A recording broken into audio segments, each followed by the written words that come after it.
தம்பி தம்பி இல்லை பாட சொல்ல தம்பி சகாயா தம்பி சகாயா அந்த மைக்கு போ ஐயா அப்பா எத்தனை வருஷம் ஆகும் சொல்லுங்கண்ணே அண்ணே சொல்லுங்க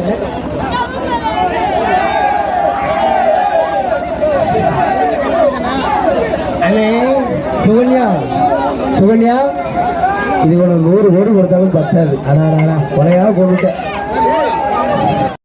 ஹாய் ஃப்ரெண்ட்ஸ், இது வரைக்கும் டிஎன் கல்ச்சர் சேனலை சப்ஸ்கிரைப் பண்ணுங்கள். கீழே உள்ள ரெட் கலர் பட்டனை அழுத்தி சப்ஸ்கிரைப் பண்ணுங்கள். கூடவே இந்த பெல் பட்டனை கிளிக் பண்ணி தினம் தினம் புத்தம் புது வீடியோக்கள் உங்களுக்காக காத்துக்கிட்டு இருக்கு.